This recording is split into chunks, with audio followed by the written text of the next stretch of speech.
let's start with all this is fun, but one that I think was when they dropped it, I think the folks at the front office and maybe the social media department were like, let's have a lot of fun with this. So in the NFL, in any football entity, even college, you got the rivalry games. You got the teams that either hate each other, or you go into the calendar, you circle it on the map, you say this is the game I gotta watch, or this is the contest I have to be focused in on, and that you start and make stories of, you make legends of, things like that. So the league is getting in front of this. They're saying, okay, let's just make our rivalries. We'll just designate these teams as rivals, and we'll do it to where we have even nicknames of these battles. It's almost like a college setup, right? The way they're doing this. So I'll tell you what I'll list off the 2 South Division ones. You can list off the 2 North Division ones. Okay. So yeah.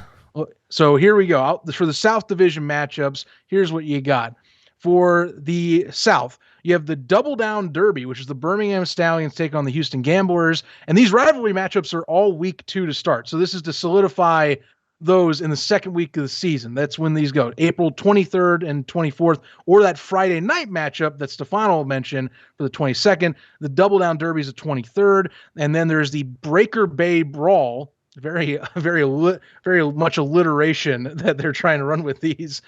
New Orleans against Tampa Bay is going to be that rivalry. And Stefan, what are the matchups in the North that they got as rivalry designations? So, this one makes sense. We have the Keystone State Battle, Pittsburgh Maulers taking on the Philadelphia Stars, April 23rd. And then we have the Northern Duel, Michigan Panthers versus New Jersey Generals on, like we mentioned, that first Friday night game of the season on the 22nd. Now, I'll say this. I have maybe not criticisms, but I would change one. One. I think Houston and New Orleans is a much tighter rivalry. Especially when you're looking at the Bay. I live in Houston. I with the Texans and the Saints, trust me, there's some bad blood there. And honestly, then I think the Bandits even work better with the Stallions as well. You got the horse thing going on, if you will.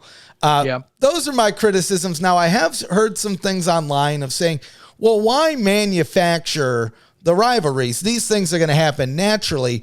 But you know what? I don't know. Maybe you disagree, Zach. But to me, I kind of like it. It's just that something extra. Week 1, it's kickoff, Easter football. You want to create some excitement for week 2. Truth be told, there's not a lot that's going to be known about these teams just yet in week 2. Boom, let's have a rivalry week. Let's bust right into it. And some of these, Pittsburgh and Philadelphia, that feels like a natural rivalry. It's right up their alley. Already, right? But I'm not mad at it. I like the extra fun.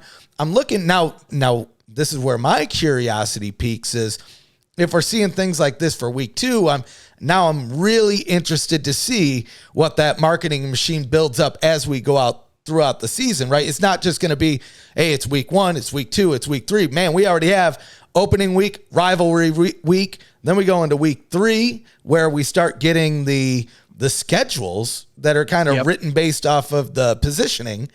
Creating a little bit of excitement, you can't be mad at that. No, I think that they're doing this to help with establishing fan bases out at the get-go. It's part of the challenge of doing a hub format where you're not in your cities established right out of the gate. So one of the best ways to engage a fan base that's not able to go to its games physically, sans of course Birmingham, you can make this as something that you can rally behind, and have like a cause. You can do rivalry games like this. The entire Keystone State one, it's very much obvious in terms of not only location, but just generally my understanding about how the two cities fare and think of each other, different sides of Pennsylvania and their own mentalities for how Philadelphia and Pittsburgh think. So, and at least the demographics of the city. So I get that. East versus West. That's how it kind of comes off too. That one I got. The other ones, it kind of was just going to be, okay, how do we label this?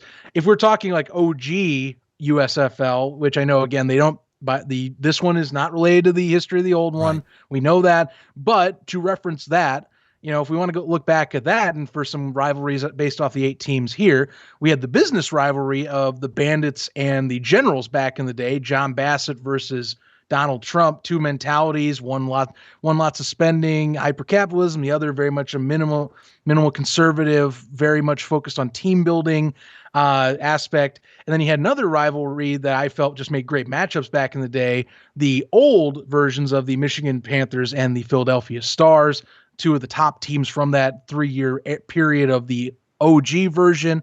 So if you want to look for rivalries like that, for those that maybe like they associate these teams with their old counterparts or older iterations from a different league, that's how you can look at it that way. If you don't like these manufactured ones, as some has put down, but I mean, it was going to like, this is needed, I think, just to kind of kickstart something, right? And it's more press, like it's building up like what you want to look out for. They got the 2 first weeks locked down. So why not generate a little more buzz around those first 2 weeks? And then whatever teams are good, the rest of it's, like we said, college scheduling, best times, best matchups are put in as best as possible on paper. And we go from there, And I feel like I bring it up every week, but it is true. This isn't something like we saw the XFL do this as well, at least once with the throwdown in Texas, or the Texas throwdown between Dallas and Houston, right? And so, I mean, again, kind of a natural rivalry, but I would argue so is the Pennsylvania, the Keystone State battle situation that you got going on here.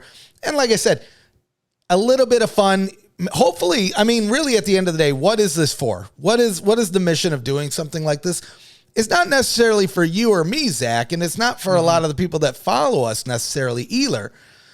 It's more for people that may have not have heard about the league, or they just heard about it, but week 1's already over, and they say, oh, well, what's this USFL thing? And they look up, oh, well, week 2's rivalry week. Might as well get in there. Right? Maybe watch some recaps, draw in some new fans, because I mean, that's a big goal of any new company, let alone football league, is gaining new fans, keeping things interesting. And I mean, you're going to have a football game. Some of them are going to be high scoring. Some are going to be low scoring. But this might even add to the allure of a low scoring game. And we'll get into like some of the reasons why I think we might see some low scoring games based on the coaching staffs. There's a couple key people there that I'm seeing that might snuff out what seems to be set up to be an offense heavy league. But I don't want to get too far ahead of ourselves. What's been hyped up as an offense heavy league anyway. I think any of the pressers that the coaches have made, even going in, like whether it was ones with the drawings or just talking about what are you looking for with your team? Well, we're gonna have a high scoring offense. It's gonna be action packed 24/7. Jeff Fisher, I think that was one. He was the one that stuck out to me the most. Where it's like either that or Skip Holtz, where it's like, yeah, the ball. It's always gonna be scoring, as much as we can. Score. Right. But I think the stabs when we get into those later, and honestly, that and history of these spring football leagues kind of sides with early on. We're gonna get lower scoring anyway to start. Defense always has the head of the curve anyway aspect. So I feel you on that. Tell you what, any other rivalries you can think of you'd want to see. Like I said, I want to see Jersey, Tampa when they get together. I know that won't be referenced by this version of the USFL, but like that one to me sticks out if I'm an OG fan, because I'm like, those were big rivalries back in those years. At least once Trump bought the team in '84. Those 2 years, 84 and 85, they were definitely hyped up games at times. Right on. I think you brought up the big one that I want to see is the Panthers and the Stars. I think that has a lot of potential there. I mean, like you mentioned, there was 3 champions in the USFL. The Stars were 2 of them. The Panthers were the first one. And I still stick with what I said earlier. I think there's a lot of potential to have that Breaker Bay brawl, but shifted a little bit west with Houston and New Orleans, because I feel like that's a supernatural rivalry. And then I feel like the Stallions and the Bandits could have some fun there. Now, I mean, none of these on paper are bad rivalries. None of them. I think if I were to pick the one that's the best constructed here, probably the Keystone State battle. I mean, just because Yeah. it's such a natural rivalry that's it would have to happen. There's no way. Like, I mean, if you're a Pittsburgh fan, you couldn't be a Stars fan on the side. Or at least you shouldn't be. You couldn't be a fan like me that flip-flops. That's bad. And vice versa on the other side. So I don't know. I'm looking forward to it. I'm hoping that we see some extra, I don't know, something extra in the presentation of it. I don't expect to see like a trophy or anything, but I mean, that would be cool. You know what I mean, guys? Yeah. Maybe one of them, like you don't have to have one for all of them, but I'm thinking like you brought up the college situation. Get us a lumberjack or an ox or something, even just a log. A log would be fine with me. Can we get I'm just referencing the graphics. By the way, the Fox social teams here, or digital teams, did a great job with all four of these. Can we get like Double Down Derby? Can we get a slot machine? Right.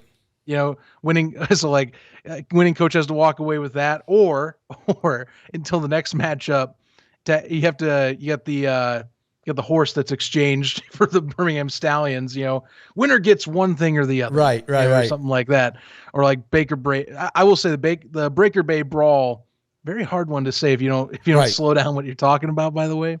I love what they did with the graphic here. Ta'amu, like that. I don't know if you've seen it, sliding down with the hat. Right. You got Kyle Sloter there riding the wave. No, the USFL digital social team. You can tell one thing: they're having fun, right? I love the whole comic book idea of all of this. Bring in some extra graphics, make it a little bit different, right?